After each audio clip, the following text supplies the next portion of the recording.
Hey, how you doing? My name's Ryan, and today I'm building the set that broke LEGO's website when it first came out. This is the Nintendo Entertainment System. So this is the kind of set that,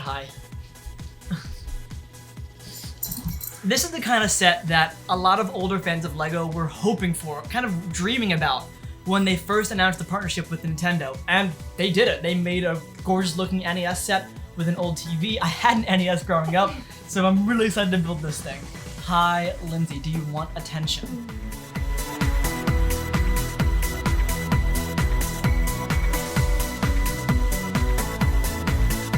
I think I'm gonna have to build on one table and then have all the pieces on another table.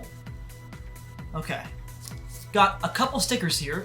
If you know me, I'm not the biggest fan of stickers, so I'm kind of glad it's not a lot of them. Two sets of instructions. All right, we have one for the TV, and we have one for the actual NES itself. Okay, let's build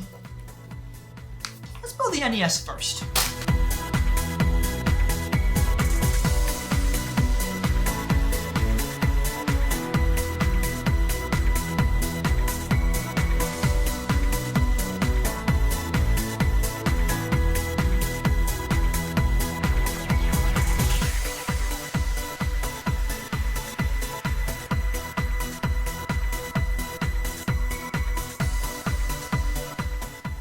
I'm always incredibly confused, but also amused by bag one of most LEGO sets. So here's the interior so far. Obviously it's nothing, it's just some structure, some framework, but there's already a lot of color. And I understand the idea behind it. It's to make sure you can differentiate pieces and know what goes where when you're actually building, but sometimes that coloration can kind of backfire. For example, I was trying to find out how much it would cost for me to get the pieces for the new LEGO wooden duck model. It's a model of the original wooden duck that LEGO made back in the early 30s, late 20s. And I think it's only available at the Denmark LEGO house, but obviously people buy multiple versions, sell them on eBay for a lot of dollars. I'm like, all right, cool. How much would it cost for just all the pieces? But a lot of the interior pieces, the ones that you would not see, that are covered up by the dark blues and dark reds, are like lime greens and bright oranges, pieces that are actually really expensive, that are really rare. So LEGO almost is inflating the price of the model simply by using colors that are not readily available. And I think they're not doing it here just yet, but I'd be curious if they do, because like I already see some bright oranges and some bright yellows, like this bright yellow piece in bag 2.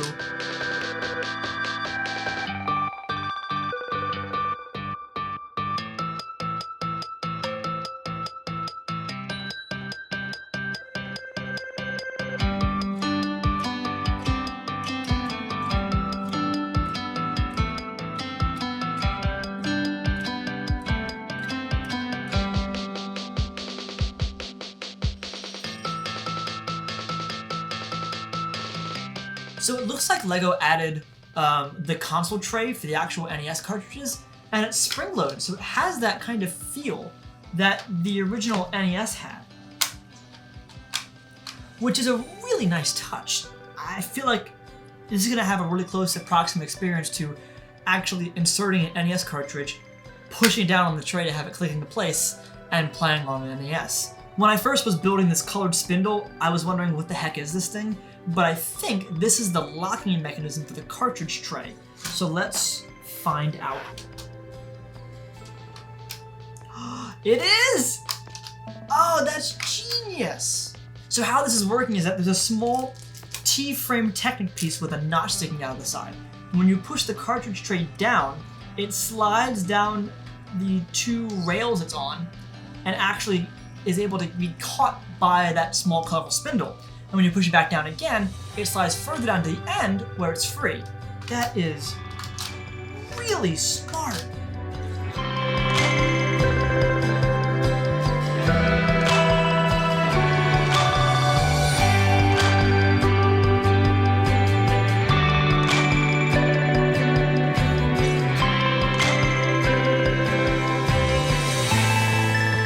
So building the NES is coming along pretty well, but I have to point out this detail. To anybody who ever wonders why LEGO was never challenged by competitors, this stuff is why. They put in a little miniature version of Super Mario Brothers level, I think 1-2, underground with the pipes and the warp zone. It's hidden inside the NES. That's incredible. Like, they did not need to do that. In fact, it's just kind of hidden in the wing of the right-hand side of the console, but there's no reason for it.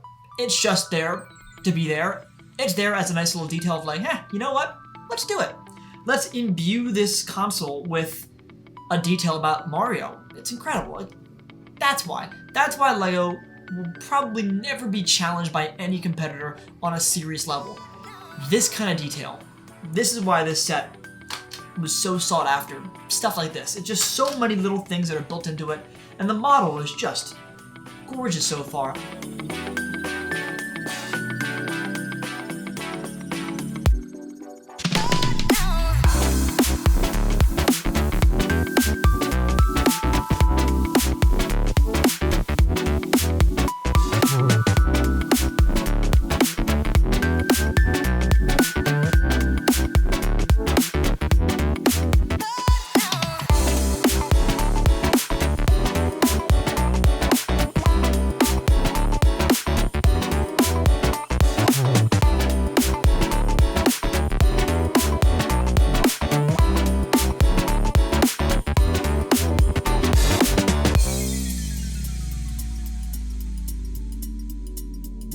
So the console, controller, and game cartridge of Mario are done, and let's talk about these because there's just so much good in this set, so much. Let's start off with the actual game console. I talked a little bit about this earlier, but I love it. This thing feels like an actual NES system, has that right heft, the right weight to it.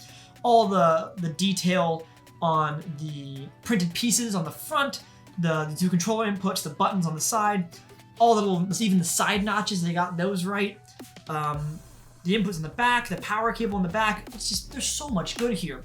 And the fact that it works, not works, but you know, the fact you can lift up the lid, put in a game cartridge, press it down, and have it stay down like an actual NES, dude, that is so good. That's so good! And speaking of the game cartridge, it's pretty well done too. Definitely smaller and not a lot of detail on the back, but still very well done, the exact right shape. Even though there are stickers on the front of this, I was really careful to get these right, and I love the way it turned out. Well done.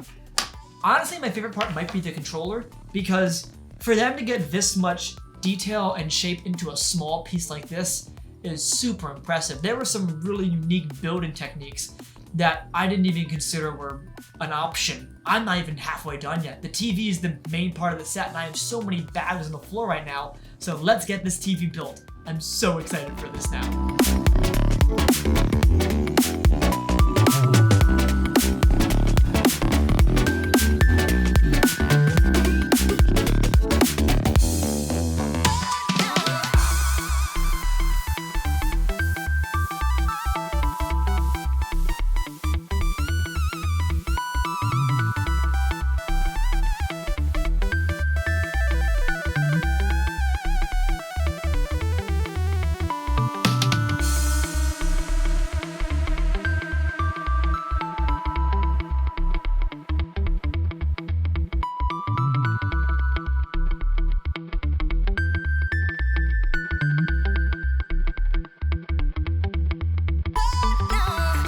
TV so far is pretty monstrous, a lot bigger than I was expecting, and really complicated on the inside. There's a small crank on the side of the TV where it activates this kind of conveyor belt system, which I think is going to be able to play a Mario level on it. But overall, the detail on this, especially in the back, I really like. Is it bad that I kind of like the back almost the most? It has all the different inputs, your RCA, your coax, your AC, and I love this antenna. It's just a little touch that just makes it feel like a vintage 1970s, 1980s TV.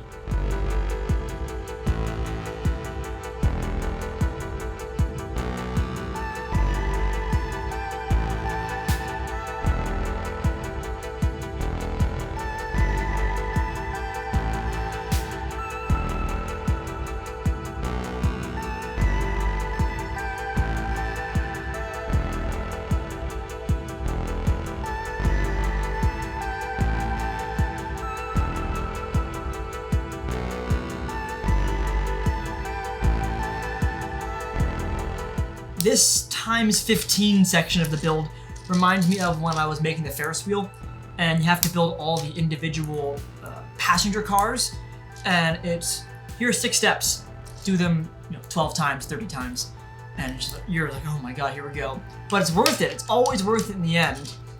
And especially for this set, I know it'll be worth it in the end because this set has yet to disappoint me. This is really the only time in the build so far that I've been kind of like, oh, okay, let's just strap in and do it.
The Nintendo Entertainment System set is done, and I can really see why this set broke LEGO.com when it came out. It's one of the best builds I've ever had in years. There is so much good to talk about in this set, so let's get the obvious out of the way. Design-wise, absolutely incredible. Every face, detail, corner, piece has been meticulously thought out. The back of the TV, I'm pretty sure I've had TVs that look exactly like this look-wise. Looks amazing. The front of the TV also the same way, all the dials, the contrast, the channel, volume, just incredible. I already gushed about the NES, looks just like the actual thing, and what's more is that both these pieces have some level of functionality to them. Nintendo and LEGO didn't have to add an actual working cartridge slot, the tray, into the NES, but they did. And the fact that they were able to pull it off with such a seamless mechanism is just incredible. Having a controller port that you can plug in and out of. The working Mario level in the TV I quite like. However, this was probably the low point of the build for me. Bags, I think 15 through 20, because you had to build the actual mechanism and all the little pieces. There's a bunch of 1x1 tiles that go into making this kind of mosaic of an 8-bit Mario. And while at the end it was incredibly fulfilling, it was a bit tedious in the moment. But again, that's just the smallest gripe if you could. One bit of functionality I want to point out on this TV that I love, and is so simple, but just kind of gives you that little edge over everybody else, is actually the channel dial. This part is so cool, and I wasn't expecting it when I was building it, but I want to pull it out and show you guys, because I loved it so much, and it actually might be my favorite part in this set. There is a small green rubber Technic piece and a gear back behind the channel dial, almost acting like a prize wheel with a small clicker on the top. And it gives you both resistance and that clicking noise, as if you're actually changing channels. And that level of detail was not needed for this set. Now I should point out that there is a familiar looking QR sticker on the top of this TV, meaning that there is some compatibility with LEGO Mario, so let's see what it does if I can get it to read it.